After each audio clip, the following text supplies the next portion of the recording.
في عادة بالبيوت الأردنية بشهر رمضان الفضيل سلافة حبتين قطايف جبنة و40 حبة قطايف بجوز.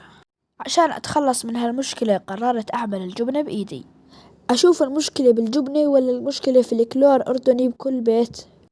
بهالمناسبة خلينا نسولف شوي عن صناعة الجبنة بالمنزل. نبدأ بالمنفحة، كثير بنسأل حبة المنفحة كم كيلو حليب بتعمل؟ هسا الجواب راح يكون عند البائع اللي باع كل حبة، لأنه كل حبة حسب الشركة بتعمل كمية حليب معينة، يعني في حبات بعملن 30 كيلو، في حبات بعملن 40 كيلو هكذا. أنا شو بعمل؟ بجيب حبة المنفحة قبل ما أجيب الحليب بسأل العطار كم كيلو بتعمل، وبجيب الحليب حسب المنفحة عشان أحط الحبة كاملة ويطلع العيار مزبوط. بالنسبة لغلي الحليب ما بنغلى قبل مرحلة صنع الجبنة. آخر مرحلة من مراحل صناعة الجبنة راح تكون الغلي راح يكون بهدف التعقيم حتى ما تصيبنا الأمراض المنقولة عبر الحليب.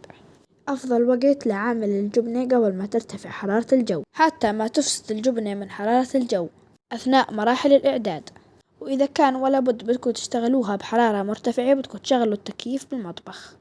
الحليب إذا بتشتروه من المزارعين اشتغلوه مباشرة مجرد وصوله إلى المنزل حتى ما ترتفع حموضته ويفسد. كل أداة بتستخدموها المفروض تكون معقمة من خلال الغلي.